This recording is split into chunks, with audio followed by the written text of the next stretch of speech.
Punong-puno na naman ang sako ng parcel mo ah. Tulungan na kita magbuhat. Sige na nga, ikaw na magbuhat nito Pakidala na lang sa motor ko. Elvira, siya nga pala. Ano bang pinakamalaki mong deliver? Naku, puro Montalban naman ang deliver ko ngayon. Bakit mo naman natanong? Maraming umaayaw sa lugar na yan eh. Bukod kasi sa malalayo na yung mga bahay dyan, yung iba nasa bundok pa. Kapag ginabi ka dyan, delikado. Tsaka may mga kasama na tayong nagkaroon ng hindi magandang karanasan dyan. Sus, ikaw talaga Edmo, no? Kalalaki mong tao, masyado ka nagpapaniwala sa mga ganyang kwento. Do ka ba? Modern age na tayo ngayon. Saka palaban ako Edmond, no? Kailangan ko maging matapang para sa pamilya ko. O basta mag-iingat ka ha. Mas nauna ako sa'yo dito. Kaya alam ko na yung mga dati kong kasamahan na nag-deliver dyan. Hindi na bumalik dito. Nag-resign na raw. Kasi ayaw na nga dyan ma-assign.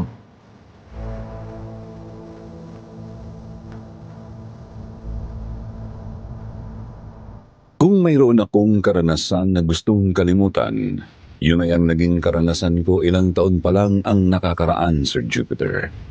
Yun ay nangyari dito lang sa isang barangay na sakop ng Montalban, Rizal.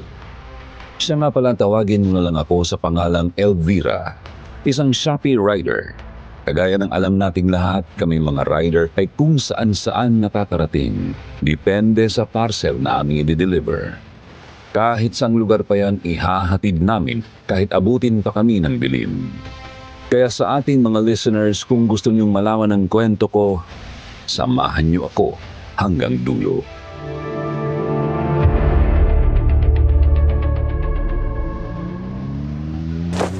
Elvira, magdala ka ng kapote. Masama ang panahon ngayon kasi makulimlim. May papasok daw na bagyo bukas. Palagi naman ako may dala na kapote dito sa motor ko Siyempre kapag ganitong buwan ng Agosto, palagi ngang umuulan sa hapon. Bilisan mo yung pagdi-deliver kasi sa lugar na yun, may madadaanan kang ilog na mababaw. Lulusong ka doon kasi walang tulay. Daanan yun ng motor. Pero kapag umulan, lumalaki ang tubig doon. Hindi pwedeng daanan. Salamat sa paalala Ingat ka rin sa lugar na pupuntahan mo Dito lang naman ako sa Marikina. Sa lugar na yun, adik at magnanakaw naman yung dapat iwasan. Yung iba kasi nangunguha ng parcel kapag wala na yung rider. Kaya nga mag-iingat ka doon. Mas delikado pala ron kasi sa pupuntahan ko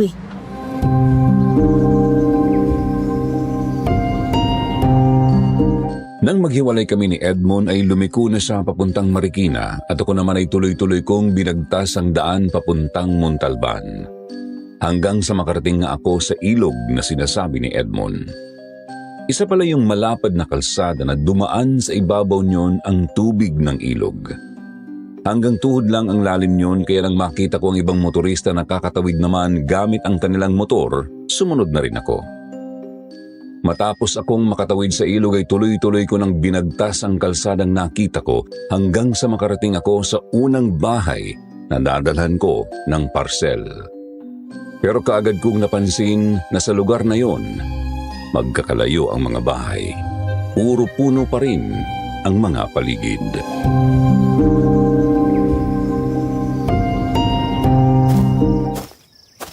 Tao po! Tao po! May tao po ba dyan? Nandito na po yung parcel nyo. Tao po! Abilino Cruz? Ano yun? Parcel po para kay Abilino Cruz. Bale, 125 pesos po. Ano na naman ba yung in-order niya?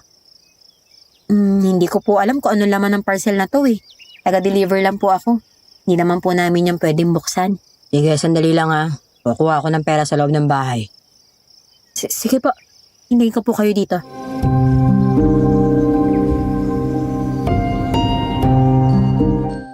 Nang pumasok sa loob ng bahay ang kausap kong lalaki ay kinuha ko pa ang ibang parcel sa sako at tiningnan ko ang mga pangalan at address ng mga yon para alam ko na ang susunod kong pupuntahan. Di naman nagtagal ay lumabas na ulit ang lalaki at ibinigay sa akin ang bayad kaya inabot ko na sa kanya ang parcel. Nang tumalikod na ang may edad na lalaki ay sumakay na ako sa aking motor. Paalis na sana ako nang makita ko na sa gilid ng bahay ay may nakadapa na lalaki. Kaya bahagya akong napigilan. Kasi nga ay humihingi ng tulong ang lalaki. Hindi ko naman makita ang mukha kasi nga ay nakadapa.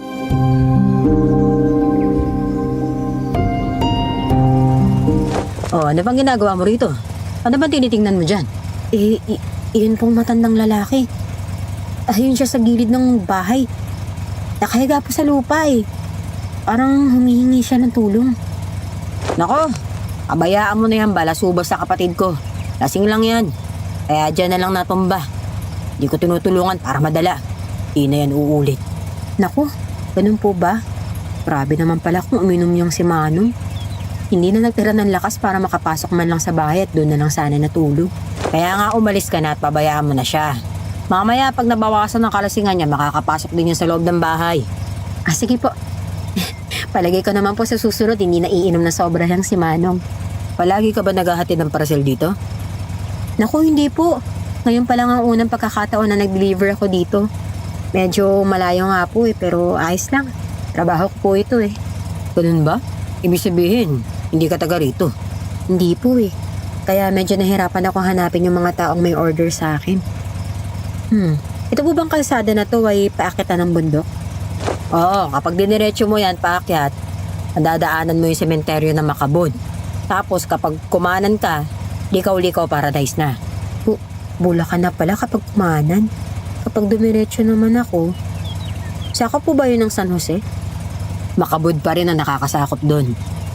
Sige po, salamat po. Doon po kasi yung pinakamalayong deliver ko eh.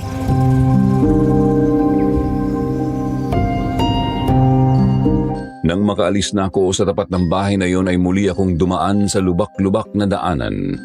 Puro kakahuyan pa din ang paligid at puro talahiban. Medyo malalayo kasi ang pagitan ng mga bahay doon kaya madalang ang nakikita kong tao. Hanggang sa makarating ako sa susunod na bahay. Napansin ko na sarado ang bahay na hindi naman kalakihan. Kaagad kong inihinto ang motor ko at kinuha sa sako ang parcel. Tapos ay lumapit ako sa bakod bago ako tumawag.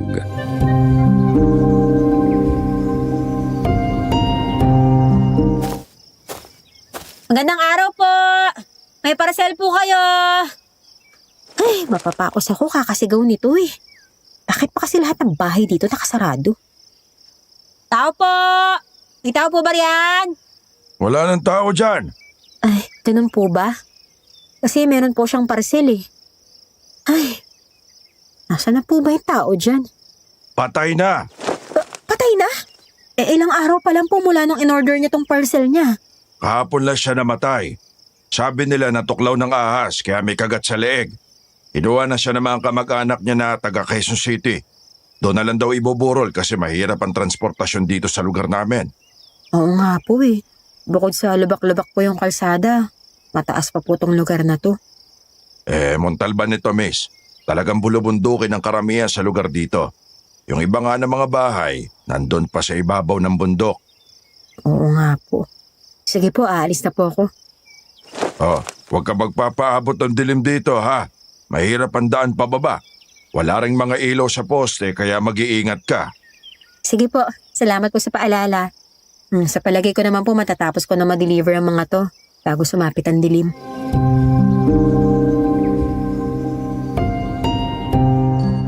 Nang tumalikod na nga ang lalaki, muli akong sumakay sa aking motor at umalis na ako sa lugar na yon. Patuloy kong inakyat ang matarik na kalsada paakyat ng bundok.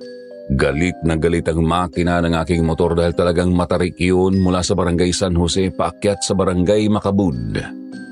Hanggang sa makarating na nga sa ibabaw at madaanan ko na ang sementeryo na sinasabi ng lalaking kausap ko kanina. Nilampasan ko yun at dumiretso ako ng daan kaya nadaanan ko na ang eskwelahan at barangay hall. Pero kapansin-pansin na wala gaanong estudyante sa paaralan kahit na araw ng Lunes. May mga magulang din na nakatambay sa labas ng gate ng paaralan at mga barangay tanod. Nang makalampas ako roon, isang matandang lalaki ang aking nakita.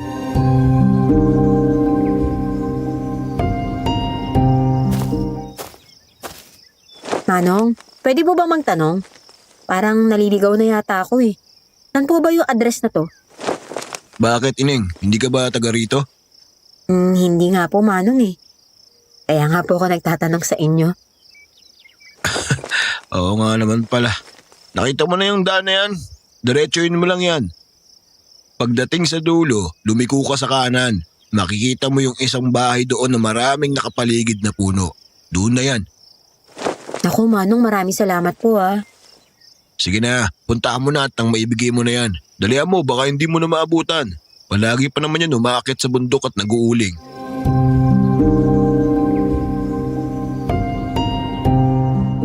Sa sinabing yun ng lalaking kausap ko, kaagad akong nagpaalam sa kanya. Pinuntahan ang lugar na sinasabi niya kasi nga baka hindi ko maabutan ang hinahanap ko. Kahit malubak ang kalsada, pinatakbo ko na ng mabilis ang aking motor. Nang makarating ako sa dulo ng kalsada, lumiko nga ako sa kanang kalsada. Tuloy-tuloy akong nagmaneho hanggang sa mapansin ko na isang di naman gaanong malaking bahay na yari sa kahoy at lawanit. Napapaligiran nga iyon ng malalaki at maraming punong kahoy. Nang tingnan ko ang paligid, napansin ko na malalayo na ang ibang mga bahay. Kaagad akong tumigil at bumba sa aking motor.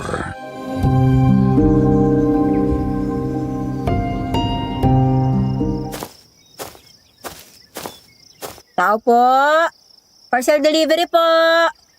May tao po ba riyan? Ay, bakit tahimik na tahimik naman itong lugar na to? Kaalis na kaya yung may-ari? Eka nga, tawagan ko nga yung number niya. Ay, pambihira. Hindi naman sumasagot. Ano nangyari, Ineng? Nakita mo na ba yung hinahanap mo? Hindi pa nga po eh. Ay, teka, Manong, kayo rin yung napagtanungan ko kanina, di ba? Ang bilis niyo naman po yatang maglakad. Paano kayo nakarating dito agad? Taga rito ako, Ineng. Kaya alam ko ang mga malapit na daanan. Kaya nakakarating agad ako sa mga gusto kong puntahan. Alam mo, pasukin mo na lang yung bahay. Sa pagkakaalam ko, mahina ang pandinig ng matanda na yan tsaka pilay. Baka siguro hindi ka narinig. Oo nga, Manong eh. Hindi rin siya sumasagot sa cellphone niya. Ay, sige na nga. Pasukin ko na lang yung bahay niya para maibigay ko na to. Marami pa akong kailangan i-deliver eh.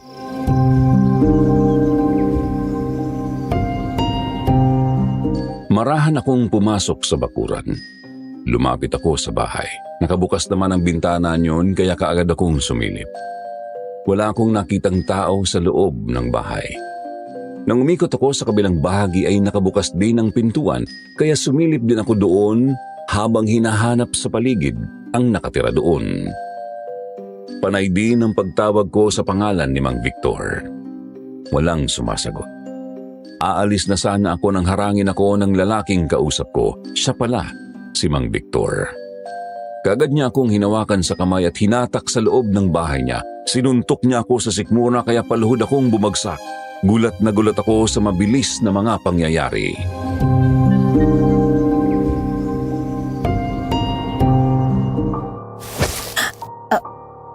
Anong gagawin mo sa akin, Manong? Ikukulong kita dito sa aking bahay. Gagawin kitang asawa. Talaga palang mas maganda ka kapag wala kang helmet, ano? Mabuti na lang at sa akin ka nagtanong. Mas gumanda tuloy ang araw ko. Manong Victor! Manong Victor, maawa ka sa akin, oh! Makukulong ka rin kapag ginawan mo ako ng masama. Papanagutan niyo to sa batas! Mangyayari lang yan kung mayroong makakaalam sa gagawin ko sa'yo. Kaso wala namang nakakita na magtanong ka, di ba? Wala rin nakakaalam na pumasok ka dito. Kasi yung motor mo tinulak ko na doon sa talahiban para itago. Ganito pala ang plano mo? Walang hiya ka pala. Masama kang tao! Sabihin mo na ang gusto mong sabihin. Pero gusto ko na ikaw ang maging ina ng aking mga anak. Para magpatuloy ang lahi namin.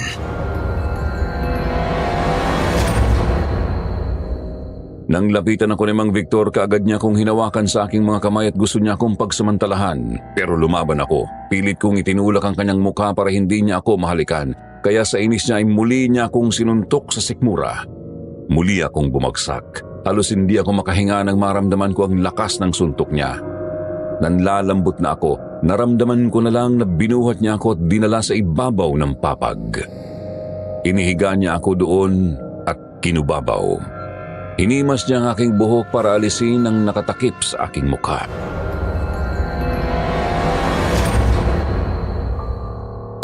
Huwag ka na kasing lumaban para hindi ka na masaktan. Bangako ko sa'yo, Paliligayahin kita basta ibigay mo lang ang gusto ko. Parang awa mo namang, Victor. Huwag mo sirahin yung kinabukasan ko. Huwag mong gagawin sa akin yan. Alam mo, dapat ka pa nga magpasalamat sa akin kasi nagustuhan kita. Meron akong magandang plano sa'yo.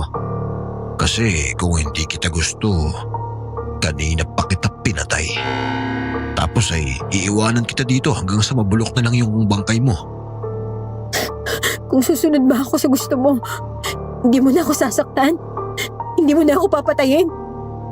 Oo naman. Iyan ang pinakamagandang narinig ko sa'yo. Kaya huwag ka nang pumalag. Kapag asawa na kita, gagawin kitang reyna. Sige, gagawin ko yung gusto mo. Basta wag mo lang ako sasaktan.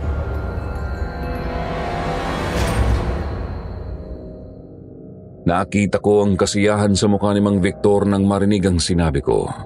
Kahit nandidiri ako ay pinabayaan ko siyang yakapin ako at halikan sa lieg para hindi niya mapansin na unti-unti nang kumikilos ang aking kamay. Kinapa ko sa likurang bulsa ng pantalon ko ang dala kong balisong. Nang mahugot ko yon, kaagad kong binuksan, sinaksak ko sa tagiliran si Mang Victor. Ilang ulit ko yung ginawa kaya nang maramdaman niya ang kirot sa kanyang tagiliran, kaagad siyang lumayo sa akin. Sinamantala ko yon para tadyakan siya. Pabaligtad siyang nahulog sa papag.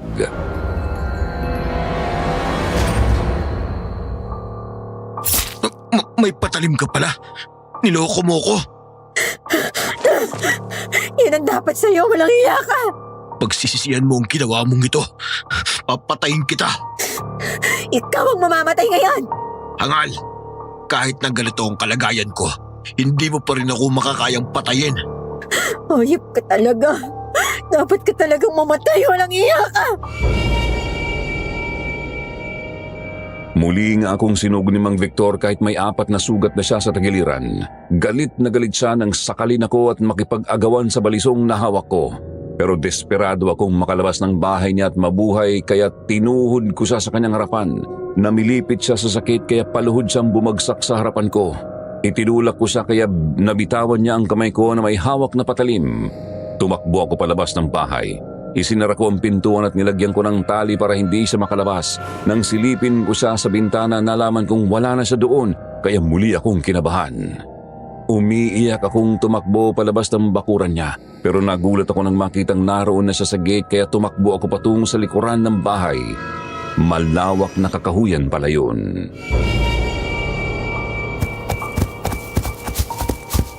Hindi mo ako matatakasan. Walang hiya kang babae ka. Nagbago na ang isip ko. Papatayin na talaga kita. Anong klaseng tao ba to? Malalim na yung sugat at tinamo niya mula sa balisong ko pero eto, buhay pa rin at hinahabol ako. Kahit saan ka magpunta, hindi ka makakatakas. Kabisado ko ang lahat ng pasikot-sikot sa lugar na ito. Tulong! Sakla lang! Tulungan niya ka! Walang makakarinig sa'yo sa lugar na ito. Gubat na ito. Kaya wala ka lang takas sa akin.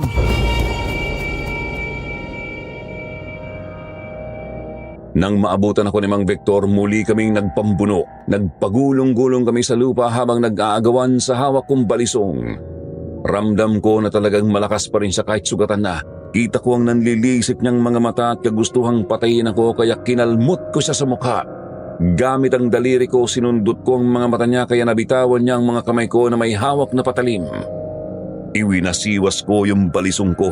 Tinamaan ko sa liig si Mang Victor. Nang muli siyang masugatan doon ay napaatras siya. Kaya nang makita kong tatakas siya ay muli kong sinaksak sa likod. Mamatay ka na! Yan ang bagay sa'yo! Pauubusan na ako ng dugo. Tulungan mo ako. Kapag namatay ako, mananagot ka. Hindi mo na ako maloloko. Kapag nakatakos ako, ipapakulong kita. Walang hiya ka. Pinilit mo lang akong gawin yan. Pinagtanggol ko lang naman yung sarili ko, ha. Ngayong malapit ka nang mamatay. Bahala ka na sa buhay mo. Pagbalik ka dito, hindi mo ako matatakasan.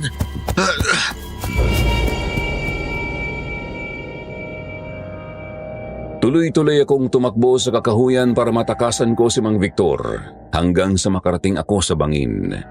Kaagad akong napatigil sa pagtakbo nang makita ko na palusong na pala ang bahaging yon ng kagubatan at napakalalim yon, kaya nag-alinlangan ako.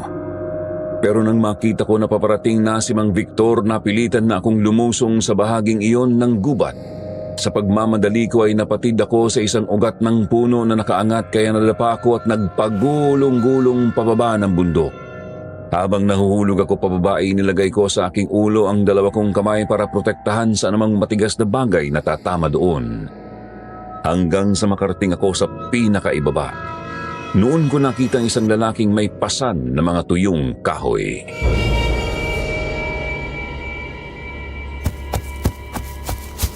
Ano nangyari sa'yo, miss?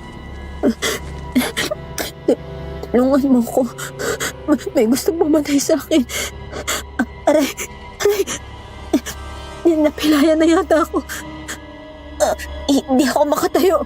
Halika, kumapit ka sa akin. Tutulungan kita. Kailangan na natin makaalis dito bago ka pa makita ng humahabol sa'yo. Salamat.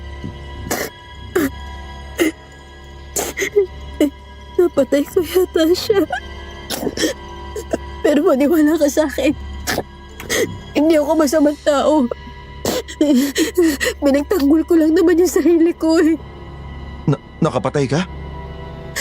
Gusto niya kasi akong rapin eh. Nag-deliver ako ng parcel sa kanya. Tapos bigla niya na lang ako hinatak sa loob ng bahay niya. Tapos lumaban ako at nasagasak ko siya. Hindi ko alam kung patay na ba siya o buhay pa. Kasi meron siyang mga tama eh. Pumasa ka na lang sa akin para madali tayo makaalis dito. Dalihan mo na.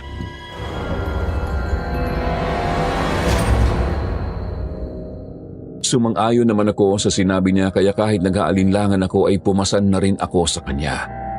Nang buhatin niya ako at tumakbo kami palayo sa lugar na yon, noon ko naramdaman ang matinding pagod at sakit ng katawan. May sugat pala ako sa ulo kaya nagdurugo na iyon. Ramdam ko rin ang sakit ng aking paa at ang kirot ng aking sikmura dahil sa mga suntok na ginawa ni Mang Victor. Kaya dahil sa mga iyon, nawalan ako ng malay. Nang magising ako ay nakahiga na ako sa isang papag. Hindi agad ako bumangon. Nakiramdam ako sa paligid. Mga mata ko lang ang inala ko ng tingin.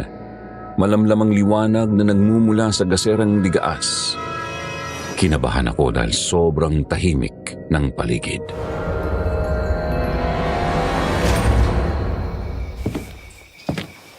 Oh, gising ka na pala. Nasaan ako? Anong lugar to? Nandito ka sa bahay namin. Nawalan ka ng malay eh. Kaya dito na kita dinala.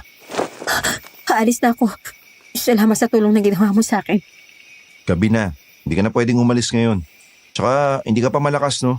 Pwede ba kumalma ka muna? Wag po. Huwag niyo kong gagawin ng masama. Parang awa niyo na. Bitawan mo ako! Huwag ka munang kumilos. Baka magdugo yung mga sugat mo, oh. Lalo na yung nasa ulo mo. Matagalan nga si Lolo bago mapatigil yung pagdurugo niyan. Kaya huwag ka na matakot, ha? Hindi kami masamang tao kagaya ng gustong pumatay sa'yo. Hindi mo ako sasaktan. Wala kang balak na patayin ako. Kung gagawin ko yun, hindi ka na tsak magigising. Hindi mo na ako makakausap ngayon. Sa gubat pa lang dapat pinabayaan na kita kung masama akong tao. Mag-isip ka nga.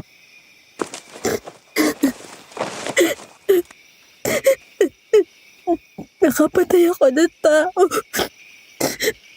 Pero hindi ko naman sinasadya. Nagawa ko lang yun kasi gusto niya ako magsamantalahan. Gusto niya ako rapin at patayin. Wala ka na patay na tao. Kasi nang may uwi na kita, bumalik ako sa gubat kung saan kita nakita. Ginalugad ko yung mataas na lugar kung saan ka nahulog. May mga patak ng dugo ako nakita pero wala namang bangkay. Kaya tsak na nabuhay yung taong yun. Walang bangkay? Hindi mo nakita si Mang Victor? Yung bahay niya, napuntahan mo ba? Hindi ko alam kung alin bahay dun yung sinasabi mo kaya wala akong bahay na pinuntahan. Pero yung kakawyan na yun, nagalugad ko. Kung ganun, nabuhay pa pala yung walang hiyang yun. Kahit marami na siyang tama ng baliso. Kung namatay man siya sa ibang lugar, bukas nang may babalita na yun. Kaya wag mo na munang pakaisipin yung bagay na yun. Magpahinga ka lang muna.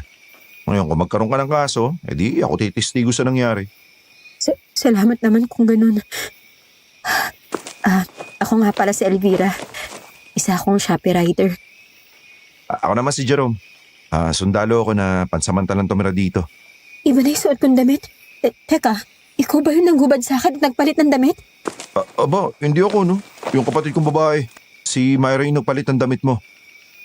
Myra, halika nga rito.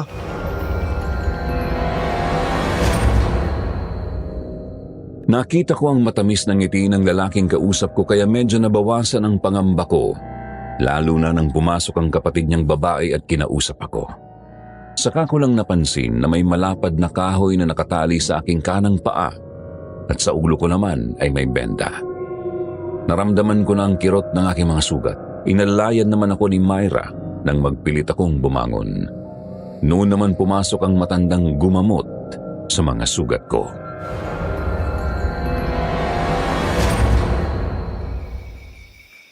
Ito naman ang lolo Samuel namin. Isa siyang albularyo. Maraming salamat po sa kabutihan niyo sa akin Lolo Samuel. Kung hindi po dahil sa inyo, baka napaano na po ako. Una na rin kay Jerome na nagligtas sa akin sa rapist na yun. May parcel ako din deliver kay Mang Victor. Ang walang hiyang yun, pinapasok ako sa bahay. Yung po pala meron siyang masamang balak sa akin. Pero lumaban po ako. Pinagtanggol ko yung sarili ko. Nasaksak ko po siya ng balisong na dala ko. Kaya nakalabas ako ng bahay at tumakbo ko sa kakahuyan hanggang sa mahulog ako doon. Sinong Victor ang sinasabi mo? Yung nagsusolong bahay po doon na puro punong kahoy yung paligid. Naiwanan pa nga po doon yung motor ko pati yung parcel na dapat i-deliver ko pa Maraming bahay na dito na sa aming barangay yung abandonado. Kasi nag-aalisan na yung mga nakatira. Yung iba naman namatay na. Yun nga po yung sinasabi ng isang lalaki na kausap ko kaninang umaga bago ko makarating sa walang hiyang yun Ay, pero anong dahilan po ba bakit namatay at may ibang umaalis dito? Hindi ba ipaliwanag ang kamatayan ng mga taong natatagpuan sa kanilang mga bahay? Mayroon silang mga kagat sa leeg at iba pang bahagi ng katawan. Sabi nila, kagat ng ahas. Pero para sa akin, kagat yon ng aswang. Aswang po ba ang sinabi niyo? Oo, maaaring aswang yung pumatay sa kanila. Aswang na nagaan yung malaking ahas. Kinakagat yung mga biktima nila sa leeg at sinasaid ang dugo. Gamit yung matutulis sa dila, doon nila pinapadaan yung sugat para makain yung laman loob ng biktima. Nakakatakot naman po pala dito sa barangay no. May ganun po palang pangyayari dito. Iyon ang dahilan kaya kami lumipat dito. Para alamin ang tunay na nangyari sa aking isang anak na namatay dito. Sa bahay na ito sila nakatira. Ilang buwan pa lang kami dito pero marami na kaming nakitang namatay na may kagat sa leeg. Mga tao naniniwala na ordinaryong ahas lang yung may gawa Kasi wala pa namang nakakita ng personal sa aswang. Pero totoo man yun o hindi, mabuti na yung nag-iingat tayo. Kaya umorder na ako ng bawang sa Shopee. Hindi pa dumadating hanggang ngayon. Kayo po ba si Samuel Dimaano? Meron kasi akong malaking parcel na naroon sa motor ko Samuel Dimaano po yung pangalan. Ako nga yun. May kasama din kasi yung chili garlic. Hindi ko na nga namomonitor kasi lobat na cellphone ko dito Nakakapag-charge lang naman kami kapag pumupunta kami sa barangay hall kasi wala naman kaming kuryente dito. Nandun po sa motor ko yung order nyo. Bukas pa balikan natin pag sikat ng araw.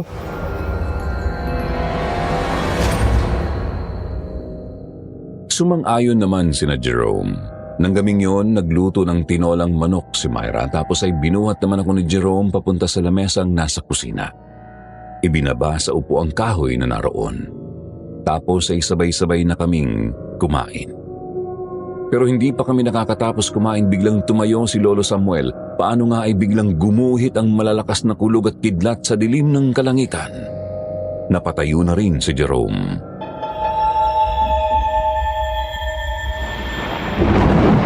Jerome, dalian mo.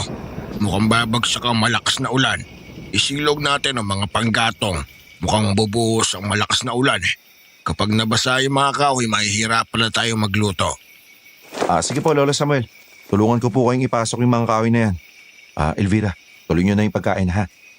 Sige Jerome, bilisan nyo Baka bumuhos na yung ulan, mabasa pa kayo. Baka magkasakit pa kayo ni Lolo Samuel niyan. Oo, sandali lang naman yung mga panggatong eh. Noong una ay hindi ko pinansin ang alulong ng aso.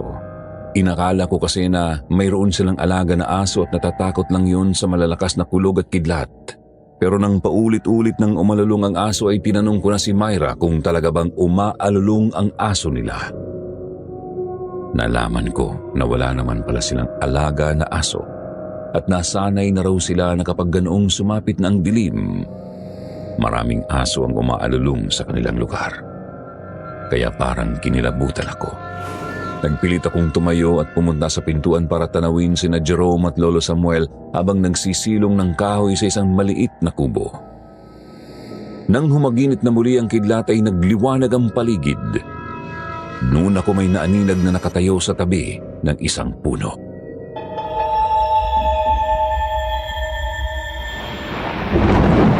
Jerome? Jerome! May tao! Ano sinabi mo? Sabi ko meron tao. Saan banda? Wala naman ako nakita dito kundi si Lolo Samuel. Nandun sa tabi ng puno. Nung kumidlat kanina, nagliwanag, nakita ko talaga na mayroong tao dun. Baka naman guni-guni mo lang yun. Ganun kasi kapag madilim na tapos biglang magliliwanag. Maniwala ka sa akin na mayroon talaga akong nakita dun. Oh, eto yung flashlight. Tingnan mo kung saan ko itatapat ang liwanag ha. Nang itapat ko nga ang liwanag ng flashlight sa tabi ng puno ay wala na roon ang tao na nakita ko kanina. Kaya nagtaka rin ako.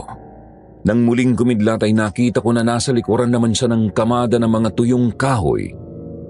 Kaya nang maglaho ang liwanag ng kidlat ay itinutok ko roon ang flashlight at nakita nga namin ni Jerome na mayroong tao roon na biglang nagtago ng tamaan ng liwanag. Bigla ay hinugot ni Jerome ang mahabang itak sa baina at lumapit kay Lolo Samuel.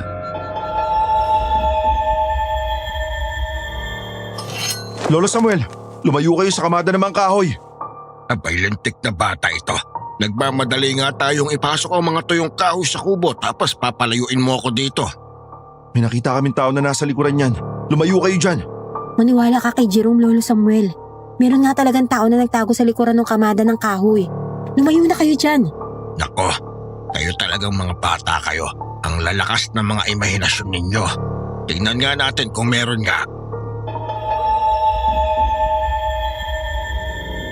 Biglang itinulak ni Lolo Samuel ang kamada ng mga kahoy.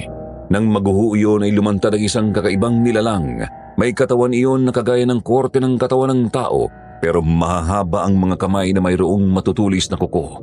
Mahaba rin ang mga paa, kulay berde ang buo niyang katawan at ang ulo ay ahas kaya mayroon ding mahabang leeg. Para siyang taong ahas, kaagad na napaatras si Lolo Samuel pero hindi siya natakot bagkus ay hinawakan niya ang mahaba pero matulis na kahoy.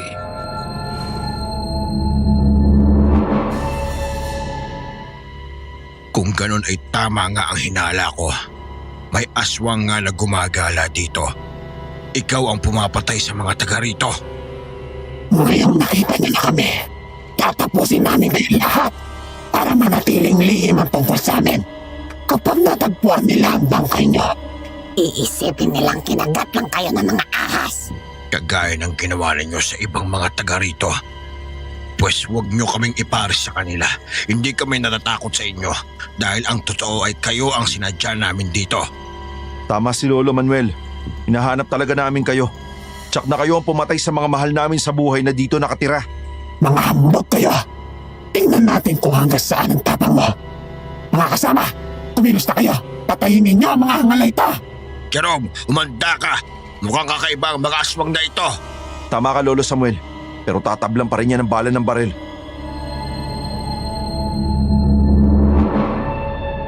Mula nga sa dilim ay dalawa pang aswang na kagaya nilang lumabas. Isa ang sumugod kay Lolo Samuel at isa naman ang humarap kay Jerome. Nang makita naman kami ng isang aswang kaagad na tumalon malapit sa amin, galit na tumingin sa akin kaya napaatras ako sa gilid ng pintuan. Dahan-dahang lumapit ang aswang. Sino kaya sa inyong dalawang sinasabi ng kapatid ko na nanakit sa kanya? Imposible naman itong babaeng pilay. Hindi naman ito makalalabas ng bahay. Ikaw siguro, Ineng. Tama. Maganda ka at bata, kaya magkakagusto sa iyo ang kapatid ko. Huwag mo sasaktan si Myra. Mapipigilan mo ba ako? Ha? Eh hindi mo nga makayang tumayo dahil pilay ka. Hindi ka makatatakas sa akin. Pananagutan mo ang ginawa mong pananakit sa kapatid ko. Nang tumakbo si Myra ay isasara ko sana ang pintuan kaso nga lang ay nakalapit na ang aswang. Hinarang niya ang mahaba niyang kamay kaya naipit yun. Lalo ko namang idiniin ang pinto para ipitin ang kamay ng aswang pero ginamit niya ang isang kamay para itulak yun. Natumba ako kaya nakapasok ang aswang. Nagpilit akong tumayo kaya ako ang napagbalingan ng aswang. Nilapitan niya ako at sinakal. Napakalakas niya, hindi ako makapiglas lalo na nang iangat niya ako. Naramdaman ko na unti-unti nang nangangapos ang aking paghinga sa higpit ng pagkakasakal niya. Noon naman lumabas sa kwarto si Myra, patakbo niyang kinuha sa kusina ang garapon ng asin. Nang ibuka ng aswang ang kanyang bibig para kagatin ako ay sinabuyan sa ng asin ni Myra. Binitiwan ako ng aswang. Pwe, walang iya ka. Nalapnos ang bunganga ko dahil sa'yo. Kaya pagkatapos ko sa babaeng ito, ikaw naman ang papatayot ko. Hindi ako papahayag na mangyari yun. Yan lang pala makakapagpigil sa'yo, ha? Sige pa, Myra. Batuhin pa siya na asin. Hangal! Pagsasabayin ko na kayong dalawa. Ganun ba? Etong asin lamunin mo. Aray ko! Ang mata ko! Ang bibig ko! Ang inat! Takbo na sa labas, Myra. Tayo na. Bilis. Nagmamadaling lumabas ng bahay si Myra. Nagpilit naman akong makatakbo palabas pero dahil napilay nga ang aking isang paa, hindi ako nakalayo sa aswang. Nahawakan niya ako bago pa ako makalabas ng pintuan. Sinabunutan niya ako pero nang muli niya akong kakagatin ay nahagilap ng aking kamay ang mahabang kahoy na pangtukod sa bintana. Yun ang iniharang ko sa bunganga ng aswang kaya yun ang nakagat niya. Sa talim ng mga ngipin niya ay bumaon yun sa kahoy kaya binitiwan niya ako pero hindi ko binitiwan ang kahoy. Hinatak ko yun kaya nabungi ang mga pangil ng aswang. Nagawa kong makalabas ng pintuan. Nakakapikon ka na! Pati ang pangil ko ay naputol lang dahil sa'yo!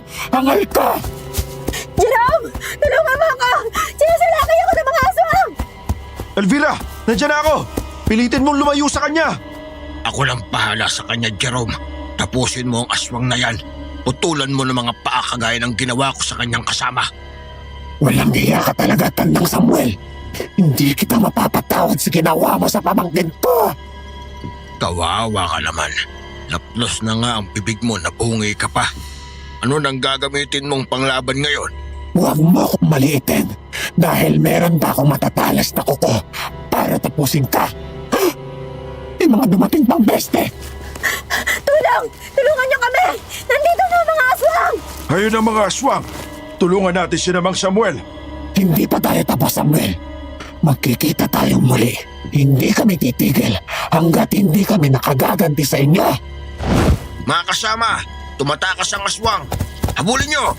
Mang Samuel, kung ganun totoo pala sinasabi nyo na hindi basta ahas ang pumapatay, kung hindi mga aswang na taong ahas. Noong una ay hinala lang din ang sa akin.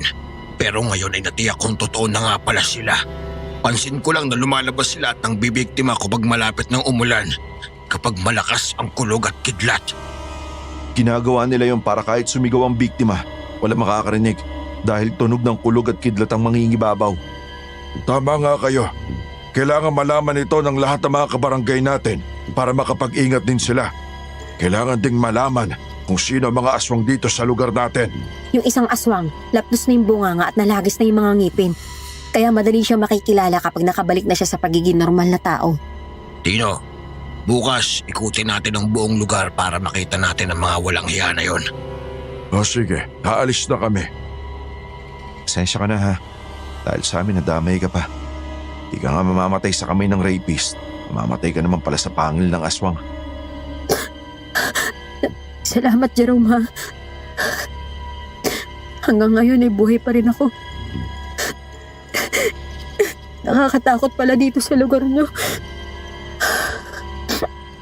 Baka pwedeng ihatid mo na ako sa amin bukas, oh. Basta maayos ang pakiramdam mo, Iatid na kita bukas ha. Halika na. Buhatin na kita sa loob ng bahay.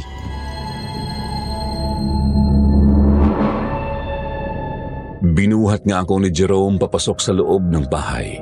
Iniupo niya ako sa papag na naroon. Si Myra naman ay nagligpit ng mga nakakalat na gamit sa loob ng bahay. Muling lumabas ng bahay si Jerome, tinulungan si Lolo Samuel na maikamada sa loob ng kubo ang mga tuyong kahoy. Makalipas ang halos 1 oras, naisilong na nila ang mga kahoy kaya pumasok na sila sa loob ng bahay. Muling inayos ni Jerome ang benda sa aking ulo at paa. Matapos yun ay nahiga na ako. Di nagtagal naramdaman na namin ang mga patak ng ulan sa bubungan. Noong una ay madalang pa. Pero nang maglaon ay lumakas na yun. Tuloy-tuloy ang malakas na pagulan kasabay ang malamig na hangin at malalakas na kulog at kidlat.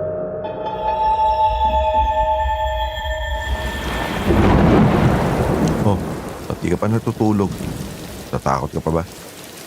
Oo, Jerome. Iniisip ko kasi baka bumalik yung mga aswang eh. Kasi kumakalampag yung mga yero. Huwag kang matakot. Malakas na hangin na lang ang may kagagawan nun. Di na tsak babalik yung aswang kasi nasugatan ng malubha yung isa. At yung isa naman, lapnos na yung bunganga, nabungi pa. Kaya tsak na magpapagaling muna yung mga yun. Ako po, namatay ang gasera, Jerome. Lalo lang ako natatakot kasi itong dingding ng bahay, manipis, plywood lang. Kayang-kayang sirain ng aswang to. Huwag ka na matakot. Oh, sandali lang ha. Kukuha lang ako ng malalim na timba bago ko sindihan ulit ang gasera para hindi siya mamatay.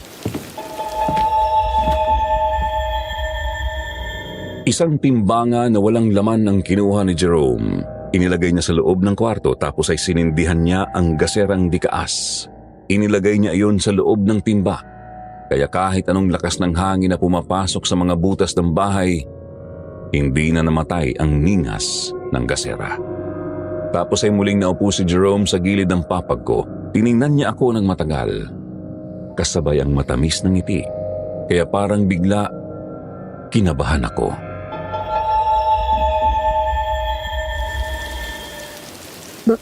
Bakit ganyan ang tingin mo sa akin?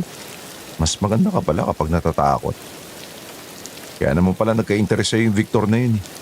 Puliron to. Natatakot na nga ako, nanloloko ka pa. Manyakis lang talaga yung walang hiyang lalaking yun. Nagsasabi lang ako ng totoo kasi talaga maganda ka.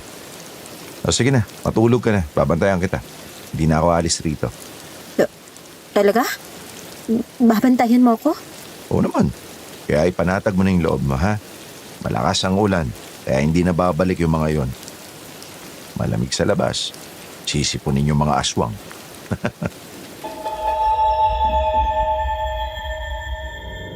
Sa sinabing yun ni Jerome, napatawa na lang ako kaya naman patuloy siyang nagbiro sa akin. Hanggang sa dalawin na ako ng antok. Kinuha ko ang kumot at idinakip sa aking katawan. Ipinikit ko ang aking mga mata. Mahabang oras ang lumipas. Nagising ako nang maaninag ko na ang liwanag na pumapasok sa mga siwang ng pintuan at bintana ng bahay ni na Jerome. Umaga na pero patuloy pa rin ang malakas na pagulan. Nang bumangon ako ay nakita ko na sa mahabang upuan na naroon lang pala natulog si Jerome malapit sa aking papag. Hindi ko siya ginising. Ang kumot ko ay itinakip sa kanyang katawan dahil sa tingin ko ay nilalamig siya.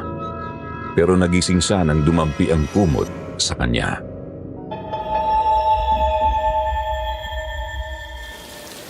Oh, Elvira, gising ka na? Oo. O sige na, matulog ka pa ha. Alam ko na puyat ka sa pagbabantay sa akin eh. Mamaya ka na bumangon, maaga pa naman.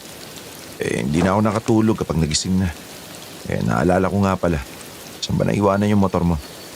Doon sa tapat ng bahay ng walang hiyang Mang Victor na yun.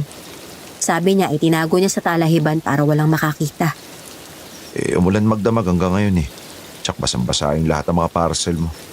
Yun ay kung hindi kinuha ni Victor yung mga yun. Kahit mabasa yun ng ulan, hindi naman basta mapapasok ng tubig ang mga yun. Kasi bawat parcel, balot na balot ng plastic. Kaya kung makukuha natin yun, wala na akong babayaran sa kumpanya. Mamaya sakaling tumigil yung ulan, puntahan natin yung lugar na sinasabi mo. Ulihin na rin natin yung loko-loko na yun. Paano yan? Nahihirapan na ako maglakad eh. Namamagayong pa ako. Nahihirapan ka naman buhatin ako. Mabigat ako, di ba? Oo, talaga sumakit ang bewang ko nang pinasang kita. Kasi naman, ang laki ng ano eh. Alin ang malaki, Jerome? Lahat sa'yo, malaki. Pinagpala ka kasi. Lalo na yung hita mo. Yung hita mo laki. Nakakagigil. Ikaw talaga ha, pilyo ka ha. Kakaiba pa yung pagtawa mo ha. Nambobola ka na naman eh. Nagsasabi lang naman ako ng totoo eh. Bakit wala bang nagsasabi sa'yo na maganda ka, pati katawan mo? Na pinagpala ka? Hindi kagaya ng ibang mga babae na Ano na naman? napantay yung dibdib tsaka likod. Parang lalaki yung katawan. Nagkatawanan kami ng malakas kaya naman nagising na rin si Lolo Samuel. Nang sumilip siya sa kwarto namin ni Jerome ay para akong nakaramdam ng hiya kaya pinigil ko ang pagtawa. Kahit si Jerome, tumigil din at itinikom ang bibig nang mapatingin kay Lolo Samuel. Ibinalik niya sa akin ang kumot. Pinupi ko naman yon at ipinatong sa unan na naroon.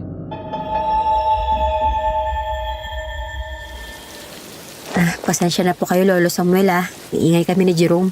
Ano nang pakiramdam mo? Parang lalong namaga ang paa mo ah.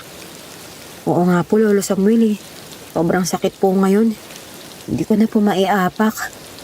Mamaya ay lagyan natin ng dahon ng tuba-tuba na may langis para madaling maalis ang pamamaga at makalakad ka na. Oo nga po eh. Basta makatayo lang ako na maayos at nakakaya ko na magmotor, uuwi na po ako kaagad sa amin. Baka kasi nag-aalala na rin po yung mga magulang ko eh. Ihahatid ka na lang ni Jerome pagtigil ng ulan kapag makuha natin ang motor at parcel mo. Teka, sa palagay mo naroon pa kaya ang parcel ko? Kung hindi po yun kinuha ni Mang Victor, nandun pa po yun. Ay, sana nga tumigil na po yung malakas na ulan eh. Sana nga para magawa natin yung mga dapat na gawin. Jerome, magpainit ka na muna ng tubig para makapagkape tayo. Sige po, Lolo. Kukuha na rin po ako ng dahon ng tuba-tuba sa likod ng bahay para mailagay natin sa paan ni Elvira. Nagsuot ng kapote si Jerome bago lumabas ng bahay. Nagpunta siya sa kubo at kumuha ng mga tuyong kahoy. Dinala niya sa kusina at sinindihan ng kalan. Tapos ay nagsalang ng tubig na nasa takuri. Nang magapoy na ang mga kahoy, pinabantayan niya kay Myra. Lumabas ulit siya ng bahay para kumuha naman ng dahon ng tuba-tuba. Nang makapasok siya sa loob ng bahay, ibinigay niya kay Lolo Samuel yun. Kaya naman bago magalmusal, inayos na niya ang aking pilay. Nilagyan niya ng langis ang dahon ng tuba-tuba at pinainit sa kalan para malanta ng bahagya at uminit bago niya itinapal sa namamaga kong paa. Sa kanya ibinalik ang tela na nakatali roon. Marami po salamat, Lolo Samuel. Huwag mo lang masyado ikilos. Bukas lang, tiyak na impis na yan at makakatayo ka na ng maayos. Sana nga po para makauwi na ako. Sana rin tumigil na po yung ulan. Nakahanda na po ang almusal. Sabay-sabay na po tayong kumain habang mainit pa yung sabaw at kape. Sige na, buhatin mo na doon si Elvira. Hindi pa siya pwedeng tumayo kasi mapapuwersa ang kanyang paa. Sumang-ayon naman si Jerome. Binuhat niya ako at dinala sa kusina. Iniupo sa lamesang naroon kaya sabay-sabay na kaming kumain. Matapos kami magalmusal, napansin ni Jerome na parang humina na ang ulan. Isang oras pa ang lumipas, tuluyang huminto pansamantala ang ulan. Kaya naisip ko na pwede na sigurong balikan ang aking motor sa lugar kung saan ko yun iniwanan. Niyaya ko sina Jerome at Lolo Samuel na puntahan namin ang bahay ni Mang Victor at tuloy hanapin namin ang aking motor at mga parcel. Dahil hindi ko kayang lumakad, isinakay ako ni Jerome sa kanyang kariton at itinulak yon. Nagdala ako ng payong at sila naman ni Lolo Samuel ay mayroong dalang kapote. Itinuro ko sa kanila ang daan hanggang sa makarating kami sa bahay ni Mang Victor.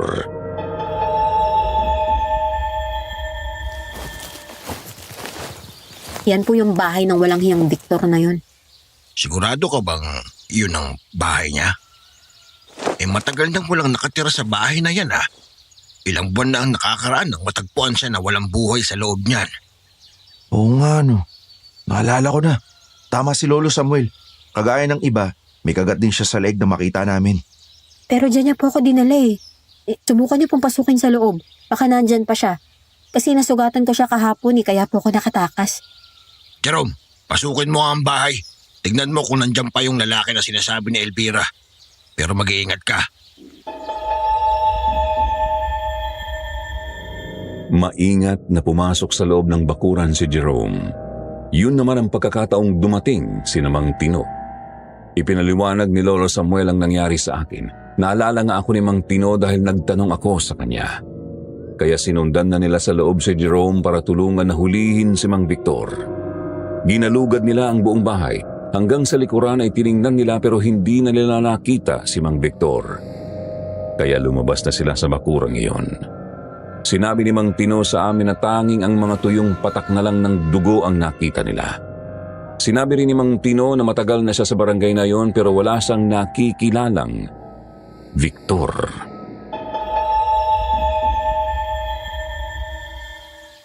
Tsak na gumagamit siya ng pangalan para kung meron nga na maghanap, hindi siya matatagpuan. Makikilala lang siya kung mauhuli siya at maituturo nito si Elvira. Di na yung magtatagal dito. Tsak na nagtago na yun sa malayong lugar.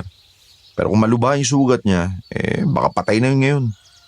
Lolo Samuel, kung sakaling namatay si Mang Victor, tsak na Oo, pero kapag naipaliwanag mo naman sa husgado ang panig mo, ay siguradong magiging mababa lang ang sentensya mo kasi self-defense yung ginawa mo. Pisit talaga yung lalaking yun. Isirain pa yung buhay ko pag nagkataong namatay siya. Huwag ka na muna mag-isip ng kung ano-ano ha. Hanggat walang bangkay na natatagpuan. Kung nabuhay naman siya, hindi rin siya magrereklamo. Kasi siya yung tsak na makukulong. Lolo Samuel, pwede niyo po bang galugarin ng matataas na talahiban na yan sa tabi ng kalsada? Baka dyan lang po kasi tinago yung motor ko eh. Oo nga, mula sa lugar na ito hanggang doon sa gawing yon ay matataas ang puno ng talahib. Magtulungan tayong makita ang motor ni Elvira, mga kasama. Sumang-ayon naman ang lahat ng mga kalalakihang naroon. Nagtulong-tulong silang hanapin ang aking motor sa matataas na mga talahib. Naghiwa-hiwalay sila sa paghanap. Matagal din bago nila natagpuan ang aking motor na nakatago sa matataas na talahiban. Naroon pa rin ang sako ng aking parcel. Yun nga lang wala na ang susi ng aking motor. Tiyak na kinuha iyon ni Mang Victor para tiyakin na hindi ako makakalayo noong pagkakataon na tinangka niya akong halayin. Pero isa sa mga kasama naming naroon ay may alam kung paano i-jumper ang susian ng aking motor kaya kahit walang susi, umandar yun. Naiuwi namin sa bahay ni na Jerome ang motor at ang natitirang parcel sa sako. Lolo Samuel, ito po yung parcel nyo. Huwag niyo na pong bayaran yan ha. Ako na pong magbabayad yan para kahit papano naman. Makabayad naman ako sa kabutihan niyo sa akin. Maraming salamat, Elvira. Malaking bagay na nakuha ko ang parcel na ito. Ito pa naman ang kailangan natin ngayon. Ano po bang laman yung parcel nyo? Naalala ko na. Nasabi nyo nga po pala na bawang na sariwa at 2 garapon ng chili garlic. Aanin nyo naman po yung ganyang karaming bawang. Gagamitin ko laban sa aswang. Hindi lang lapnos ang aabutin nila kapag nakakain sila ng bawang. Mamamatay din sila. Elvira, siya nga pala. Tumigil na yung ulan. Umaandar naman yung motor mo. Kung gusto mo, iatid na kita sa inyo. Kailangan mo na makaalis rito. Kasi tsak na hindi titigil ang mga aswang na yon hanggat hindi nakakagante. Kasi meron nang namatay sa kanila. Tama si Jerome. Samantalahin nyo na ang pagkakataon habang hindi pa bumubuhos ang ulan. Sige po, Lolo Samuel. Maraming salamat po sa kabutihan nyo sa akin ha. Masusuklian ko rin po yung kabutihan nyo sa akin pagdating ng araw. Ang malaman kong nakauwi ka ng ligtas sa inyo ay masaya na ako, Elvira. Dahil sa mga order namin kaya ka napadpad sa lugar na ito. Kaya ang hiling ko sa'yo, sa susunod na may parcel ka sa lugar na ito, tangkihan mo na, mahirap makipagsapalaran. Ako po, Lolo Samuel. Salamat po. Muli kong isinuot ang aking pantalon. Damit ko naman na uniform ng Shopee ay ibinalot na lang ni Jerome.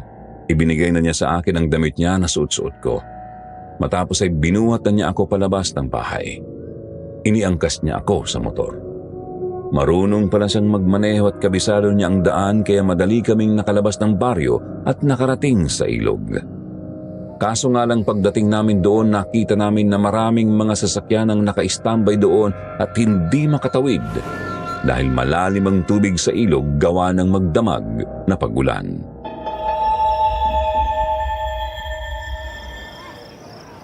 Nako, di ka pala makakauwi ngayon, Elvira. Wala tayong dadaanan, oh. Malalim yung tubig sa ilog, tignan mo. Umubog na yung tulay. Hindi na makita dahil sa malabong tubig. Oo nga. Tama pa rin sinabi nung kasamahan kong rider na kapag malakas ang ulan at umapaw ang tubig dito, hindi makakadaan kahit malalaking sasakyan. Sige ganito. Bumalik na lang tayo sa amin. Baka bumuhos pa yung malakas na ulan, tsak mababasa tayo. Basta doon ka na lang muna sa amin, ha? Sige, doon na lang muna ako sa inyo. Kahit nakakahiya na. Susog ka na mahiya. Walang problema yun sa amin. Tsaka huwag ka na nga sumimangot. Baka kumulimlim palalo yung langit, tsaka bigla na lang umulan. Napatawa na lang ako sa sinabi ni Jerome tapos bahagya ko siyang kinurot sa tagiliran. Kaya tumawa siya matapos pinatakbo na niya ang aking motor pabalik sa kanilang lugar. Dahil lubak-lubak at maraming tubig sa kalsada pagpasok sa kanilang barangay ay nagdahan-dahan na ng patakbo si Jerome. Lalo na nga nang madaanan namin ang isang matandang babae na naglalakad sa kalsada. May edad na yun kaya halos nakayuko na habang naglalakad ng marahan. Nang malapit na kami sa kanya biglang naupo ang matanda na parang nahilo kaya huminto kami. Hindi naman namin masyadong makita ang mukha ng matanda dahil sa haba ng buhok niya na tumatakip doon. Pero halatang nahihirapan siyang magsalita.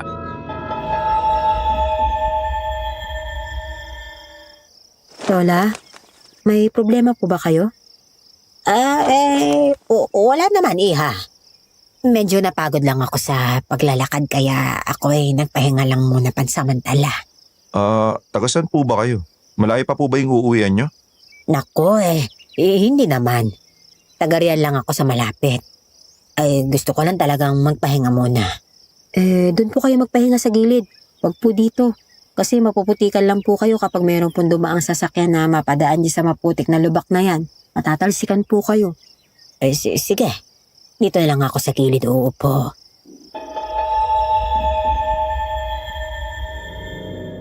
Sinundan ko ng tingin ng matanda kung saan sa pupwesto kaya pati ang nasa di kalayuan sa likuran niya ay nakita ko. Nagulat ako nang bigla kong makita si Mang Victor na nakatayo sa di kalayuan sa tabi ng malaking puno ng mangga at sa amin nakatingin. Halata ko ang galit sa kanyang mata. Naglakad siya palapit sa amin kaya kaagad kong pinisil ang bewang ni Jerome. Nagulat si Jerome kaya nilingon niya ako. Ang mga mata ko naman ay nanatiling nakatingin kay Mang Victor. Jerome, siya yun. Sino? Teka, ano ba sinasabi mo? Si Mang Victor. Yung lalaki sinasabi ko sa'yong gusto kong rapin. Ayun siya, nakatingin sa atin. Umalis na tayo rito. Kung ganun buhay pa pala siya. Hindi pa pala siya umaalis rito. Elvira, hindi mo siya napatay. Parang binabantayan niya pa rin ako, Jerome. Baka bumalik siya para gumanti sa akin kasi nasaksak ko siya. Pero nakakapagtaka lang. Paano pa kaya siya nabuhay? Yan ang dami niya ng sugat kahapon . Sa pagtatanggol ko sa sarili ko, 4 na saksak yung ginawa ko sa kanya. Tapos meron pa sa leeg at saka sa likod. Hindi mo siya napuruan kaya buhay pa siya hanggang ngayon. Pero magdamag lang yung nakalipas . Ngayon, umalakas na ulit siya at nakakakilos ng mabilis. May tao bang ganun? Oo nga no. Ikaw napilat, nasugatan sa ulo. Pero hanggang ngayon hindi pa magaling. Kung sinasabi mong malalalim yung mga sugat niya kahapon, sigurado hindi siya ordinaryong tao. Kung bumalik siya para gumanti sa akin, hindi muna ako uuwi, Jerome. Ayoko madama yung mga mahal ko sa buhay. Baka kapag nakilala ni Mang Victor yung mga mahal ko sa buhay, gantihan din sila. Wala naman silang kinalaman sa mga nangyari . Sige, dito ka na lang muna sa amin ha. Pangako, pagtatanggol kita kahit na anong mangyari. Hindi kita pababayaan. Nasaan na yun? Kanina nandun lang siya. Ang bihira. Bilis siyang kumilos. Nasaan na yun? Kasing tao to. Ayun siya sa kabila, Jerome. Manda ka. Susugurin niya tayo. Mukhang desperado na siyang gantihan ako. Sasalubungin ko na ang walang yang to. Di ako papayag na saktan kanya ulit. Diyan ka lang sa motor, ha? Nang makababa nga sa motor si Jerome, isang malaking kawayan ang nadampot niya. Nang magkaharap sila ng Mang Victor, pinalo siya ni Jerome ng kawayan. Tinamaan siya sa balikat, pero hindi man lang ininda ni Mang Victor. Nang muli siyang pinalo ni Jerome ay sinalag niya yon kaya nabali ang kawayan. Tapos ay bigla niyang sinakal si Jerome. Binuhat at saka ibinalibag. Gulat na gulat si Jerome. Bago pa siya makatayo ay nakalapit na sa kanya si Mang Victor. Binuhat siya at ilang ulit na sinuntok sa sikmura. Muling bumagsak si Jerome kaya nang makita ko yon kaagad akong dumampot ng bato at binato ko si Mang Victor. Tinawaan siya sa mukha kaya lalo siyang nagalit sa akin.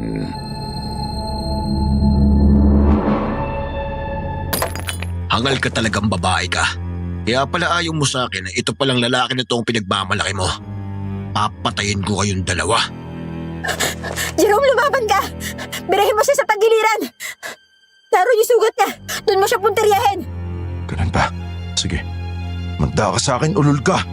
Alam ko na ngayon kung saan kita bibirahin. Kahit anong gawin mo, hindi ka uubra sa akin. Huwag ka lang magpakitang gilas sa babaeng ito. Mapapahiya ka lang.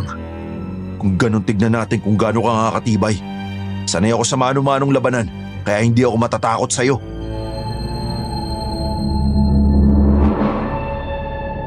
Nang muling sumugod si Jerome ay sa magkabilang tagiliran niya binira si Mang Victor. Noong tinamaan sa kalawang tagiliran, hindi yun ininda. Pero nang tamaan siya sa kanang bahagi ng tagiliran, ininda niya yun kaya sinamantala yun ni Jerome.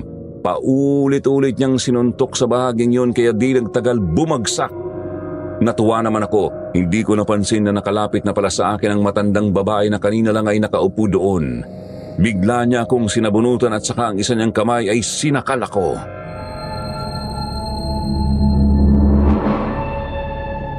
Nagkamali pala ako kagabi. Akala ko isang babae ang nanakit sa kapatid kong si Victor. Ikaw lang palang gaga ka. Kung ganun, ikaw pala yung aswang na sumalakay sa amin kagabi. Kaya pala kahit gaano karaming sugat at tinamo ng katawan mo, tabuhay pa rin siya kasi aswang pala siya. Kami ang mga aswang na may taglay na dugo ng ahas. Kaya kahit tadtarin mo ng sugat ang katawan namin, ay hindi kami basta-basta mamamatay. Kaya ngayong nalaman ko na ikaw lang pala yun, tatapusin na namin kayong dalawa ngayon. Mga kampon kayo ng dyablo. Dapat talaga kayong mamatay. Arigo! Itaman mo ang buhok ka! Matandang hukluban! Matandang hukluban pala ha? Sige, makikita mo kung gaano kalakas ang huklubang ito. Kayo ang mauuna. Halika rito! Magsama na kayong dalawa!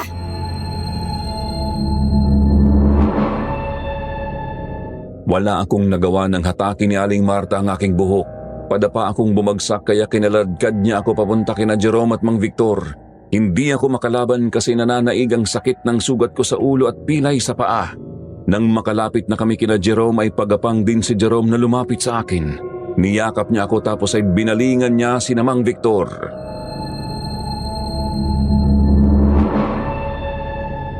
Ako na lang ang patayin nyo. Huwag niyong saktan si Elvira. Aba, at gusto mo pang magpakabayani sa harapan ng babaeng yan? Lalo mo lang akong ginagalit. Pareho na kayong mamamatay ngayon. Kakainin namin ang inyong mga puso at atay. Pero kagaya ng dati, para lang kayong natuklaw ng ahas. Elvira, sayang at ngayon lang tayo nagkakilala. Pero kagaya ng pinangako ko sa'yo, hindi kita pababayaang masaktan. Mamatay muna ako bago ka masaktan. Pasensya ka na, Jerome. Ako pala may kasalanan kaya sinalakay kayo ng mga aswang na to. Kaya ngayon nasa bingi na tayo nakamatahin sa kamay ng mga halimaw na to. Mas masarap mamatay ng lumalaban.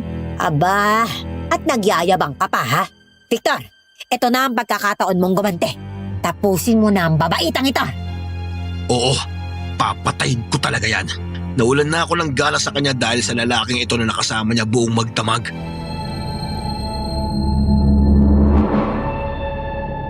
Nang yumuko si Victor para kagatin ako ay mabilis akong kumilos. Nakuha ko sa likurang bulsa ng pantalon ko ang balisong. Sinaksak ko siya. Bumaon sa pisngi niya ang balisong ko.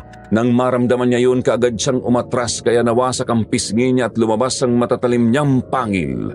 Si Jerome naman ay dinampot ang matulis na kawayan na nabitiwan niya kanina at isinaksak kay Aling Marta. Tumama iyon sa kanyang tiyan kaya pareho silang nagulat dahil magkasunod silang nasugatan. Umaatras ng bahagya kaya kaagad akong itinayo ni Jerome.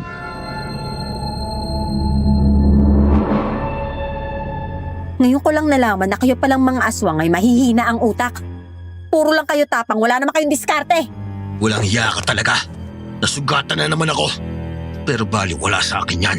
Hindi ako mamamatay dyan. Ikaw ang mamamatay ngayon. Papahirapan ko muna kayo bago ko tuluyang patayin para pagsisihan niyo ang mga ginawa ninyo sa akin. Huli ka! Halika dito! Aray ko! Bitawan mo nga yung kamay ko! Jerome! Nabitawan ko yung balisong! Aray ko! Sige, sumigaw ka. Nasisiyahan akong marinig ang boses mo na natatakot. Babaliin ko ang kamay mo. Ayop ka talaga! Hindi kita bibigyan ng kasiyahan. Lalabanan kita, alang-alang sa buhay ko. Bitawan mo ako! Ayop ka talaga! Kapag nagkaroon ako ng pagkakataon, papatay kitang halimaw ka!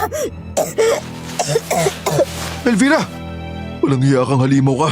Pumapatol ka sa babae. Kung harapin mo, halimaw ka! Tikman mo talim ng kawain na to! Yeah! Ang ulo ko! Pinalo mo na naman ang ulo ko! Kasi alam ko ang ahas mahina sa parting ulo.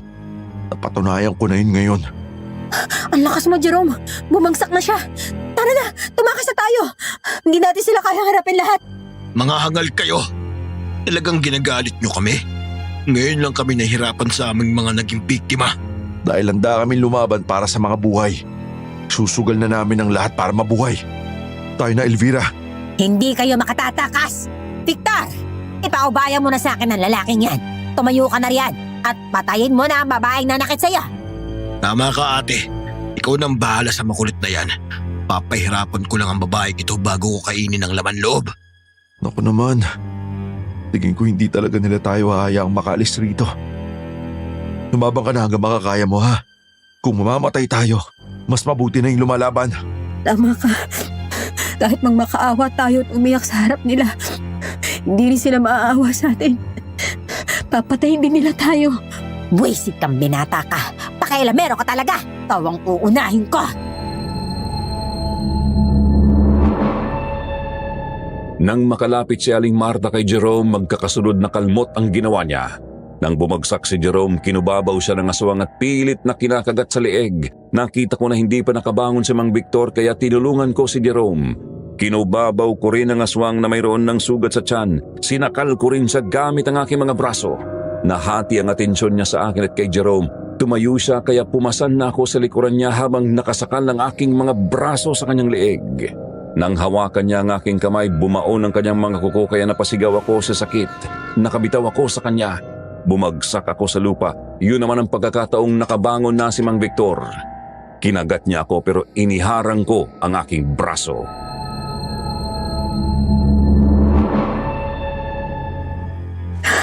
Walang iya ka talaga! Halimaw ka! Ang sarap talaga ng dugo ng isang kaaway. Talagang nasisiyahan akong patayin lalo na kapag sumisigaw. Hayop ka!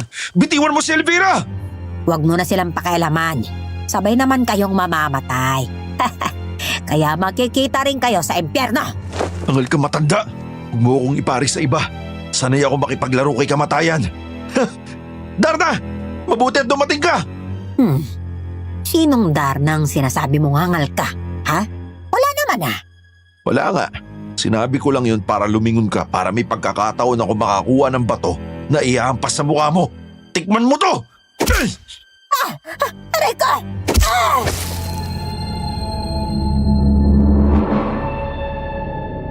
Bago pa makakilo si Aling Marta, hinampas na siya ng bato ni Jerome sa mukha.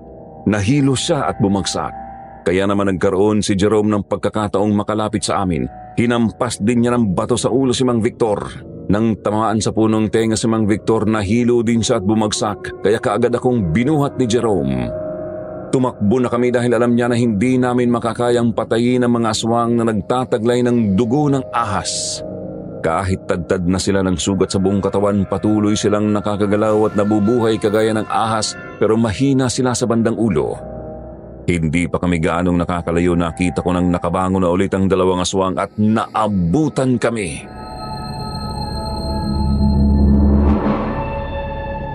Ang klaseng aswang talaga kayo. Kahit araw nakakain yung mambiktima. Sinabi ko naman sa inyo, mamamatay na kayong dalawa ngayon. Kaya huwag nyo nang paguri ng mga sarili nyo. Naku, mabuti naman at dumating ang mga tagapagligtas. Akala ko wala na tayong pag-asa na mabuhay. Mabait pa rin talaga ang Diyos.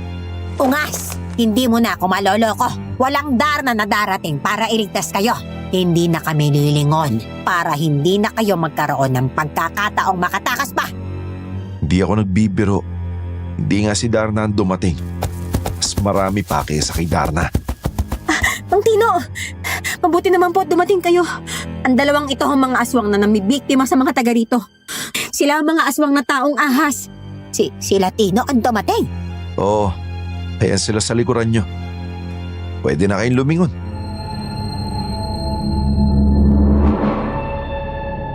Nang lumingon sina Aling Marta, nakita nila ang mga taong dumating. Napaligiran na sila kaya hindi na sila nagkaroon ng pagkakataong makatakas. Nahuli sila ng mga taong baryo kaya dinala sila sa isang malawak na lote. Itinali sa dalawang malalaking puno na naroon at binantayan ng mahigpit. Kami naman ni Jerome ay umalis na sa lugar na yon. Bumalik kami sa kanila. Nagulat pa sina Lolo Samuel nang makita kami at lalo siyang nagulat nang sabihin namin na nahuli na ang mga aswang. Kaya kaagad niyang kinuha ang mga binditadong itak at mga dinikdik na bawang saka kami muling bumalik kina Mang Tino. Pero nang dumating kami doon ay wala na roon si Aling Marta at Mang Victor. Sugatan din si Mang Tino at ang iba pang naroon.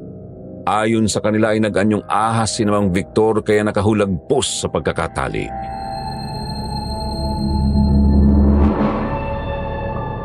Kapag kumalat ang dilim ay lalong magiging malakas at mabangis ang mga aswang na yon.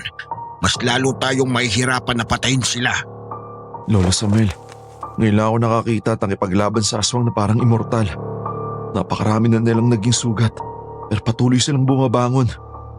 Narinig ko sa kanila na dugo ng ahas ang nananalaytay sa kanila. Kaya taglay nila lahat ng kakayahan ng isang ahas. Kaya pala mahirap silang patayin. Ibang klaseng aswang pala sila. Kung gaano natin pinapatay ang isang ahas, ganoon din ang dapat na gawin sa kanila. Kailangang mapugot ang kanilang ulo. Ihiwalay sa katawan para mapatay sila. Si Mang Victor, kalahin nila. Kaya pala kahit maraming saksak na yung ginawa ni Elvira nung pagtangkaan siyang halayin, nabuhay pa. Pero Samuel, ano natin tatapusin ang mga kagaya nilang halimaw? Malakas nga ang katawan nila, pero mahina ang bahagi ng ulo. Ininda ni Mang Victor ang pagpalo ng bato sa ulo niya. Mga kasama, habang buhay ang mga salot na iyon, hindi tayo magkakaroon ng katahimikan sa baryong ito. Kaya kailangan natin silang hanapin at patayin. Lolo Samuel, hindi na natin kailangang hanapin. Sila na mismo ang lalapit sa atin. Anong ibig mong sabihin, Elvira? Sobra na ang gaalit sa akin ni Mang Victor dahil 2 beses na siyang nabigo na makaganti. Kaya alam kong hindi sila titigil hanggang hindi ako napapatay. Kung ganon ay kailangan nating paghandaan ang muli nilang pagsalakay. May plano ba kayo, Lolo? Hindi na tayo pwede sa ating bahay dahil sa klase ng ating bahay ay madali silang makakapasok. Kung payag si Paring Tino, doon na lang tayo muna sa kanila. Kung konkreto ang bahay niya, mahihirapan silang basta makapasok lang.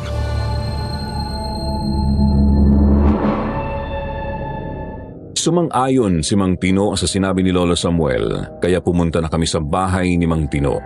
Sinundo naman ni Jerome si Myra sa kanilang bahay.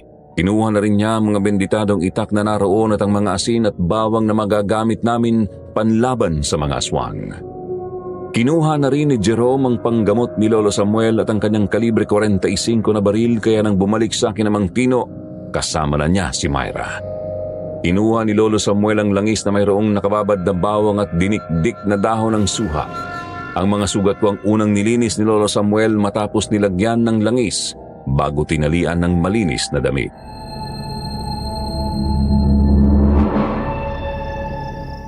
Marami ka rin naging sugat, Jerome.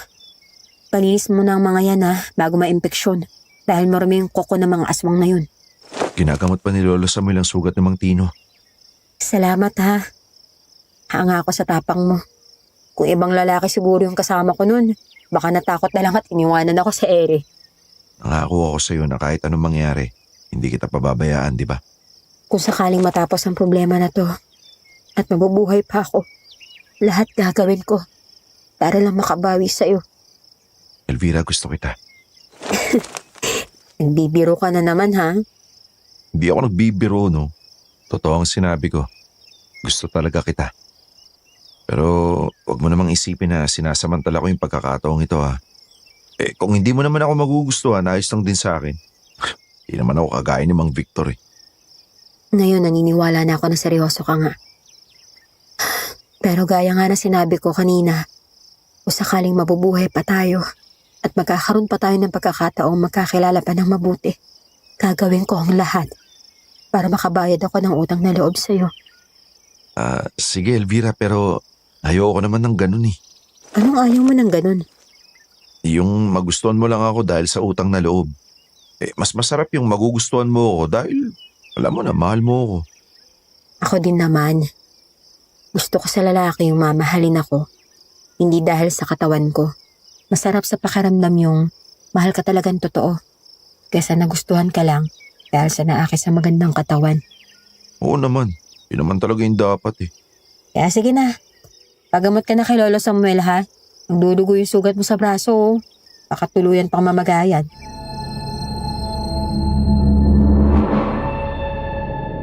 Sumunod naman sa akin si Jerome. Lumapit na siya kay Lolo Samuel at ipinalinis ang kanyang sugat. Kaagad naman siyang ginamot ni Lolo Samuel lalo na nang makita na namamagana ang kanyang mga sugat.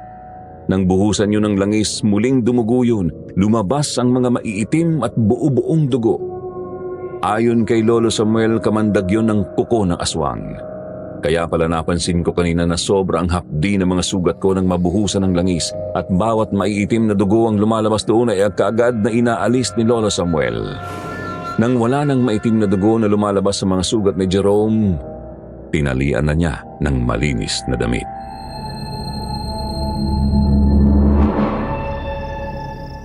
Jerome, itong damit na puro kamandag ng aswang ay sunugin mo sa labas ng bahay. Buhusan mo nga ng gas para madaming masunog. Huwag mong iiwan hanggang hindi nasusunog. Baka makain niya na aso. Ano mangyayari sa aso kapag nakain niya yung mga dugo na to, Lolo? Pwedeng mahawa siya ng pagiging aswang at magiging kagaya siya ng mga halimaw na yon. Malaking problema pag nagkataon. Mabuti na lang pala at alam ni Lolo Samuel kung paano tayo gagamutin, no? Kung hindi pala naalis sa mga sugat natin yung kamandag, baka maging katulad din tayo nila pag sabit ng dilim. Ganun talaga ang mangyayari, Elvira. Kaya nga kaagad kong naisip na gamutin ang mga sugat nyo. Sige po, susunugin ko na to sa labas.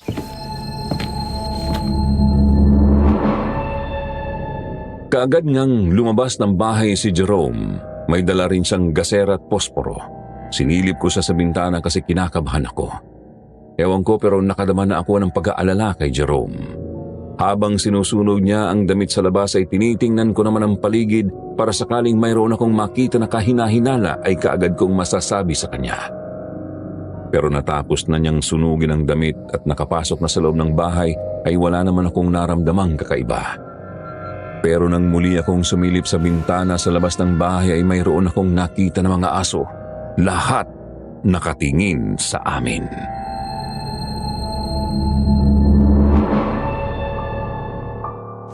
Lolo Samuel, tumingin po kayo sa labas ng bahay. Bakit, Elvira? Anong meron sa labas? Mga aso, Lolo Samuel. Ang dami nila. Nasa 7 piraso. At lahat parang nauulol. Lahat nakatingin dito sa bahay ni Mang Tino. Mabango kasi sa pangamoy ng mga aso ang dugo. Kaya kapag nasunog yon, parang nakaamoy sila ng masarap na karne. Kaya nagpuntahan sila dito. Pero maya-maya lang ay aalis na din ang mga yan. Sunog na po yung damit at patay ang usok pero Nasa paligid pa po ang mga aso, Lolo Samuel. Parang nagagalit sila. Dumidilim na, Lolo. Umataw lang ibang mga aso at ang iba umaalulong. Ang hindi ito maganda, Lolo Samuel.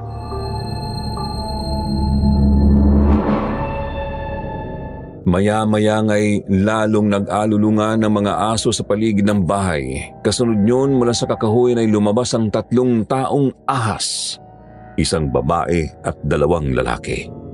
Naglapitan sa kanila ang mga asong naroon. Dinilaan ng mga iyon ang mga dugong umaagos sa kanilang mga sugat sa katawan.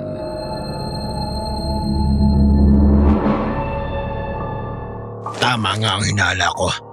Dugo nila ang nakain ng mga asong nasa paligid. Magaling silang maghanap ng tao dahil matalas ang kanilang mga mata at malakas ang kanilang pangamoy. Naamoy nila ang sinunog niyong dugo, kaya nang umalulong sila ay hudyat na yon na nakita na kayo. Talagang tuso mga salot na to. Sila nga lang 2 nahihirapan na tayong patayin eh. Tapos may isa pa silang kasama ngayon. At meron pang mabangis na aso. Sa palagay ko, ito na yung katapusan natin, Jerome. Huwag kang mawawalan ng pag-asa, Elvira. Akasan mo ang loob mo. Malalampasan din natin ang problemang to. Mga kasama, makinig kayong lahat. Hindi kayo dapat matakot sa kanila dahil tinatablan din naman sila ng ating mga armas. Tingnan nyo, dumudugo pa nga ang mga sugat nila dahil sa ginawa ni Jerome at Elvira. Ang ulo nila ang punteryahin natin. Kapag napugot ang ulo nila, katapusan na nila. Tama si Lolo. Gamitin natin ang mga itak natin para patayin sila. Pero ang mga aswang na aso ang mahirap kalaban, Jerome. Ayan na sila! Pinapasugod na sila ng mga aswang-aswang! Isara nyo na ang mga bintana at pintuan ng bahay. Pag-isipan natin paano lalabanan ng mga aso na yan.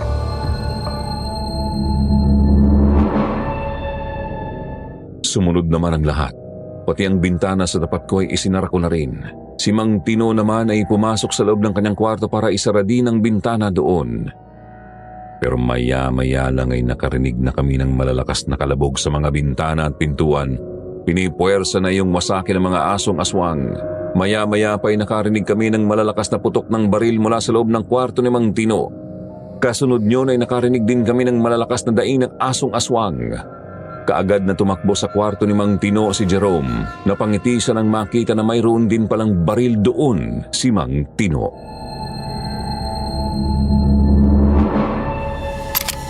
Panglaban na tayo sa mga asong aswang. Bala ang katapat nila. Ilang baril meron si paring Tino? 2 lang, Lolo. 1 shotgun at itong 1 maikli na kalibre 38. Mabuti kung ganon. Akin ang maiksi.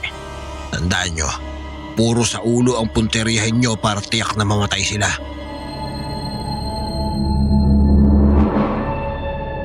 Nagpatuloy ang mga aso sa pagsira sa mga bintana at pintuan ng bahay. Nang mabutas ang pintuan, nakapasok ang ulo doon ng 1 asong aswang. Isa sa mga kasama namin ang tumaga sa ulo niyon. Tinamaan pero hindi ganong bumaon ang talim ng itak. Nataranta na ang lahat ng halos sabay-sabay na masira ang mga bintana at pintuan at mula roon nakapasok na ang mga asong aswang. Kaya naman nagkagulo na kami sa loob ng bahay. Nagkanya-kanya kami ng takbo. May tumakbo sa kusina, may pumasok sa kwarto at kami naman ni Jerome ay tumakbo sa isa pang kwarto na naroon. Kaya nga lang ay walang harang ang pintuan, kaya umakyat kami sa papag na naroon tapos ay pinaputukan ni Jerome ang asong aswang nang pumasok doon.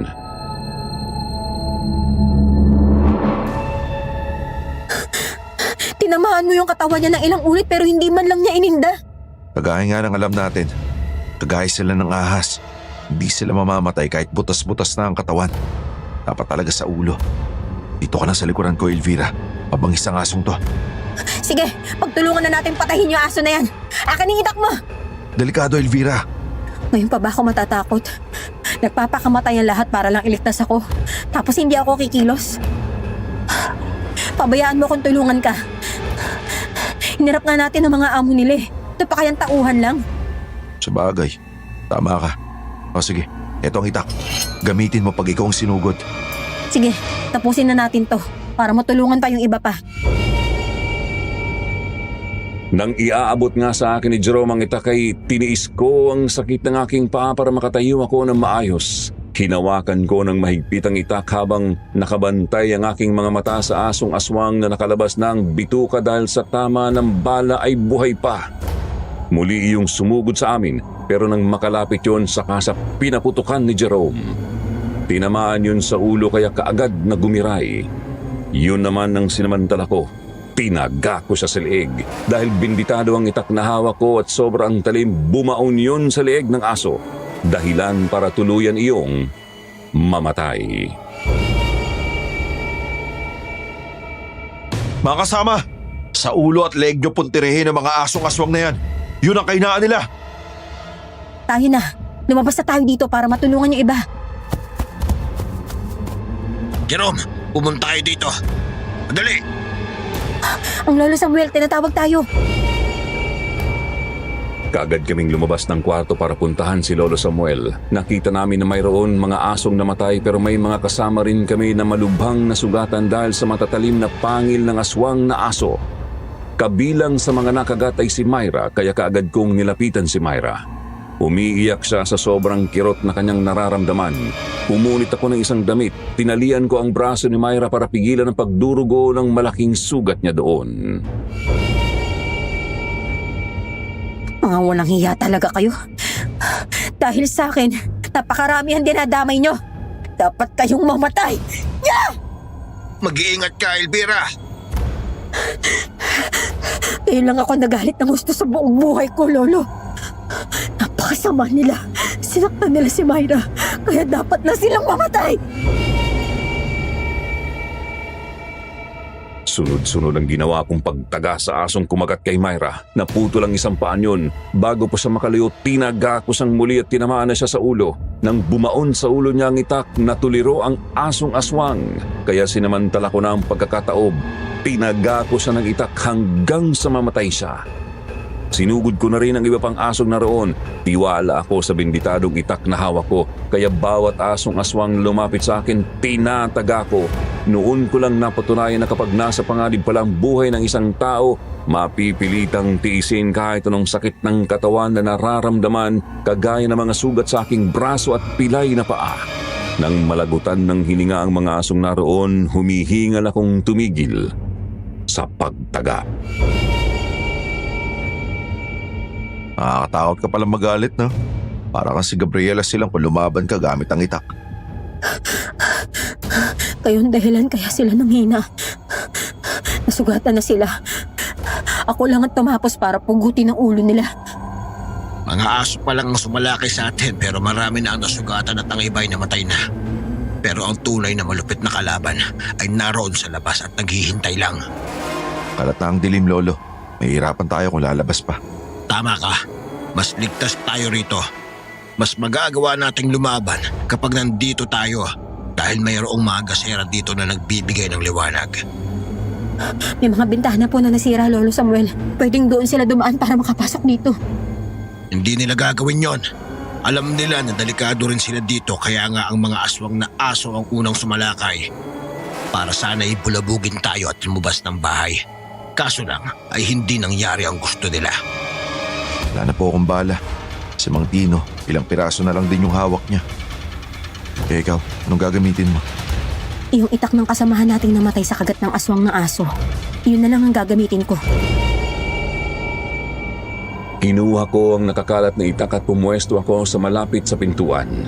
Si Jerome naman ay pumwesto sa isang bintana na butas na rin ang isang bahagi dahil doon pumasok ang aswang na aso. Sa ibang bintana naman, ang iba naming kasama, si Lolo Samuel, ginamot ang sugat ni Myra at ng iba pa naming kasamahan na nasugatan. Naging marahan at tahimik ang kilos ng lahat habang pinapakiramdaman namin ang paligid.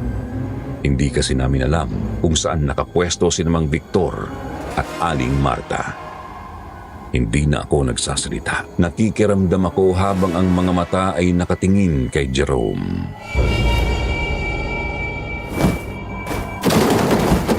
Malalaking paniki yata yung Lolo Samuel. Nasa bubungan ng bahay. Ano na naman kayang iniisip ng mga salot na to? Isa rin sa hayok sa dugo ang mga paniki na alaga ng mga aswang. Kaya yan ang gagamitin nila para mabulabog tayo dito. Maya-maya lamang naramdaman namin ang malakas na hangin, kasunod ng pagsasalimbayan ng kulog at kidlat. Tapos ay nagsimula ng pumatak ang ulan.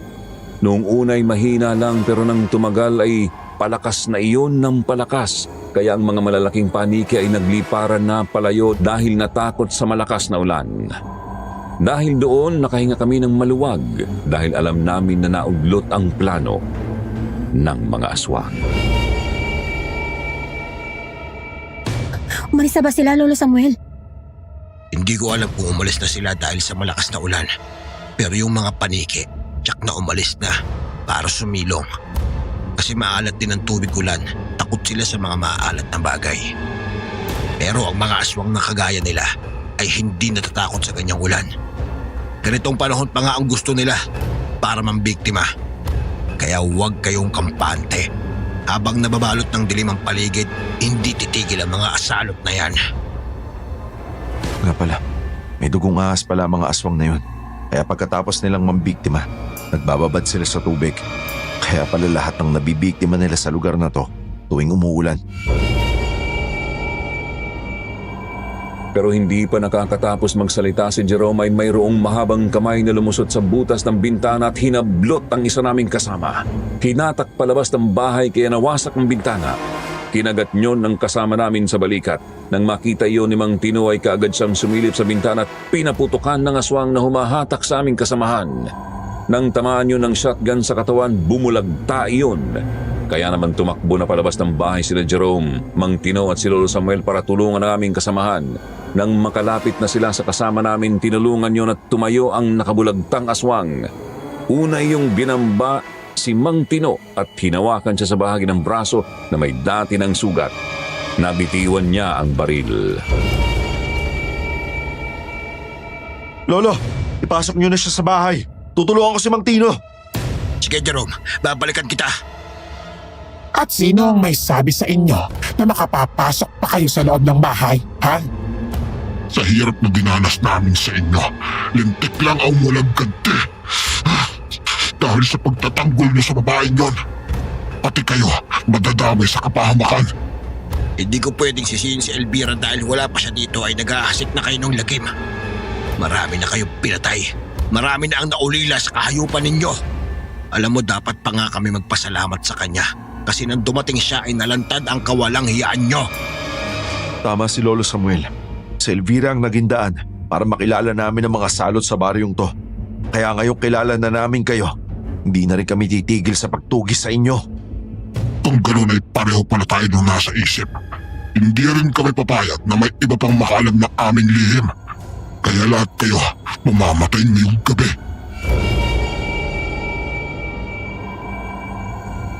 Galit na galit si namang Victor at Aling Marta nang sumugod. Sa liwanag ng kulog at kidlat ay naaninag ko ang naging madugong paglalaban nila. Kahit marami na silang mga sugat sa katawan, parang baliwala lang sa kanila. Nakita ko na rin na sa ganoong sitwasyon ay maaring nilang matalaw sina Jerome dahil higit na malalakas ang mga aswang na taong ahas. Kaya nang balingan ko ang ilan ko pang kasama na sugatan na rin at nasa loob ng bahay ay umiiyak na ako sa galit.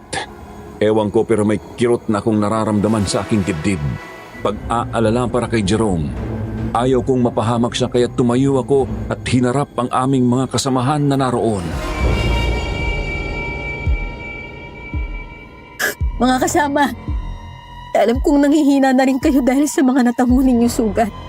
Pero kung mananatili lang tayo dito sa loob at papanoorin sila, mga kasama, gusto kong isipin ninyo na kapag napatay na sila ng mga aswang sa labas, papasok din sila dito at papatayin tayo lahat.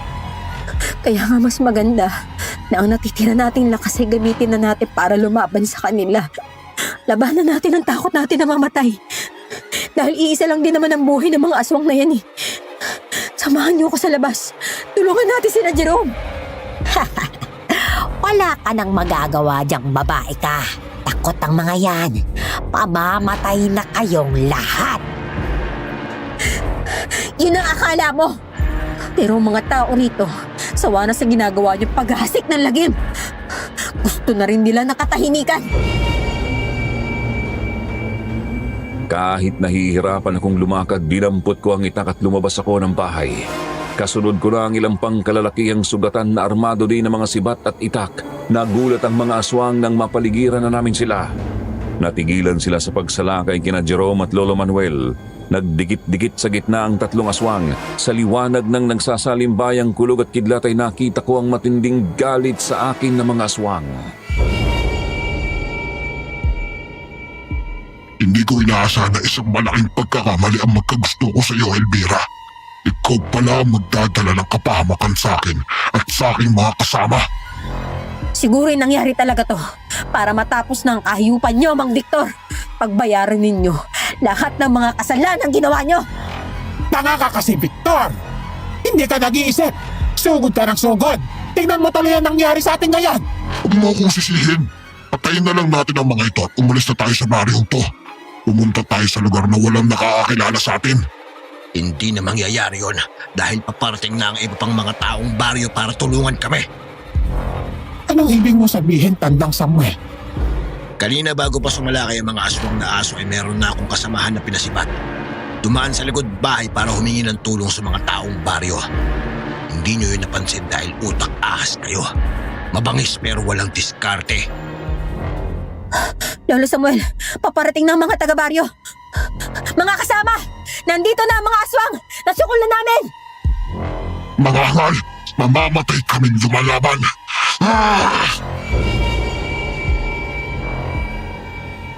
Lumaban pa ang mga aswang pero dahil marami na nga ang mga taong baryo na dumating ay isa-isa silang bumagsak at hindi na nakalaban sa dami ng mga sugat na tinamo ng kanilang mga katawan. Pero kahit gumagapang na sila sa lupa, nanatili pa rin silang buhay. Gumagalaw ang kanilang mga katawan. Nagpipilit pang bumangon at lumaban pero tiniyak ni Lolo Samuel na hindi na sila mabubuhay pa. Tinaga nila sa lieg ang mga aswang. Napugot ang ulo ng mga iyon. Tapos na ang lagim, Elvira. Buhay tayo. Oo, Jerome, salamat ha. Ako ang dapat magpasalamat dahil nakilala kita. Nga pala, yung pinag-usapan natin wala nang bawian yun. Teka, may pinag-usapan ba tayo? Meron, di ba? Wala akong maalala. Lolo Samuel, di ba may pinag-usapan kami ni Elvira? Oo, ihahatid mo siya sa kanila kapag bumabaw na ang ilog at makakadaan ang mga sasakyan doon. Ay, nako po. Susmin naman, no?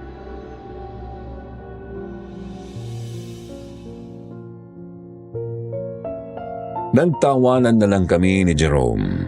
Natawa na rin ang lahat ng mga naroon. Nang sumikat ang araw ay may mga otoridad nang dumating sa baryo. Nalaman nila ang buong pangyayari pero pinalabas sa balita na ang 3 taong natagpo ang patay ay nagkaroon ng alitan at nagpatayan sila gamit ang mga itak. Ang mga taga roon ay hindi na rin pinag-usapan ang tungkol sa nangyari para makaiwas din sa problema sakaling mayroong mga kadugo sila Aling Marta na mapadpad sa lugar na yon. Yun naman ang simula ng pagiging close namin ni Jerome. Nanligaw siya sa akin. At pagkatapos ng 5 buwan, tinanggap ko na rin siya. Nagpakasal kami at nabuhay ng masaya. At yan po ang aking karanasang hindi makakalimutan, Sir Jupiter. Sana po nagustuhan niyo ang aking kwento at kung may tanong po ang mga listeners, pwede pong mag-iwan ng comment sa ibaba ng kwentong ito. Salamat.